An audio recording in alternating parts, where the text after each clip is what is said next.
Hi everyone, this is Dave from Geekanoids and I've got another question of the day video for you. These are the videos where I answer your questions that you ask me via the Geekanoids forums. Now, if you want to leave me a new question, there is a link in the video description. Hit that link and leave me a new question and hopefully I'll include it in a future video. So today's question is quite a long one, so I'm going to read it out in its full sort of length for you. It's from John T1512, OS X Yosemite. I really struggle saying that name. To iOS Centric ? Hi Dave, having just watched the keynote from WWDC 14 again, I cannot help but think that the new OS 10.10 Yosemite has become too iOS centric.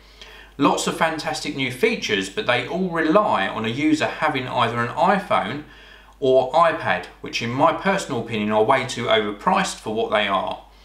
Do you think that Apple are missing a trick by excluding OS X users who choose not to own an iPhone or iPad but have other smart devices that are just as capable, i.e. Android or Windows phones and tablets, and could lose some of their Mac user base because OS X is so iOS centric?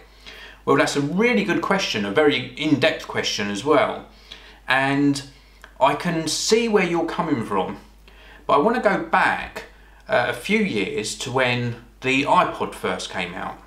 And when that iPod was first launched, it only worked with the Apple range of computers. And Apple did this for a couple of reasons. One, because they just launched it, so they concentrated on getting it working with their platform. And two, I think that their reasoning behind doing that was to try and draw people across to the Mac platform by them wanting to use an iPod. So they sort of gained some user base by doing that.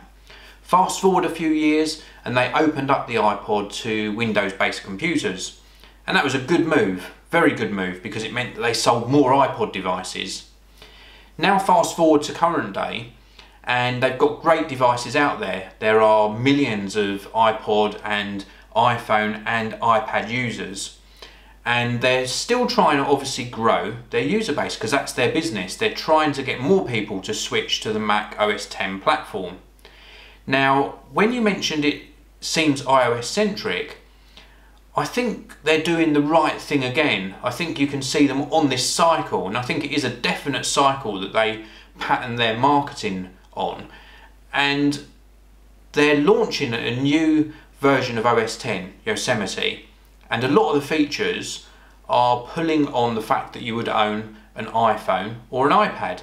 And I think this integration means that they can then market this really cohesive design between desktop, laptop and mobile devices and market that to people, saying if you want a true complete package, then rather than trying to get your Android device to work with your Windows-based PC, buy everything from Apple and you don't have to worry about it because it'll all just work.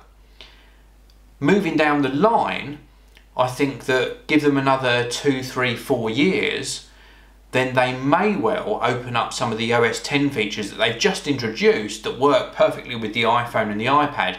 They may open those up to something like Android phones and Windows phones, and then they're creating this same cycle again as they did with the iPod. Then users of these mobile devices will think, wow, these features that iPhone users have been enjoying for a few years are now available to me.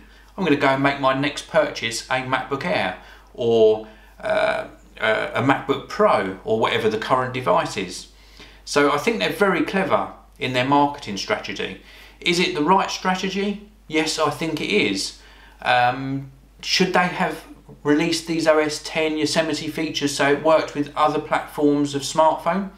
No, I don't. I honestly, in my opinion, don't think they should, because they have to concentrate on their own brand first and creating this platform where it works perfectly with all Apple devices. After all, they don't want to encourage people to buy a Windows phone or an Android phone because that's not going to make them any money. But I do understand where you're coming from, and I'd be really interested to hear everybody else's views in the comment section below, whether you think Apple have made the right move or the wrong move, and whether you think that the new version of OS X is in fact very iOS centric. So let me know what you think in the comment section. It's a very interesting discussion and I thank you for asking that question. So that's it for this video. I hope what I said made sense. I knew what I thought. So that's it. Anyway, thank you very much for watching. Hit that like button and I'll see you all in the next one. Thanks so much for watching the video. If you'd like to watch another amazing video from me, please do click that top box. And if you want to subscribe to my geeky channel, click the red box on the bottom of your screen now. Thanks for watching. I'll see you next time.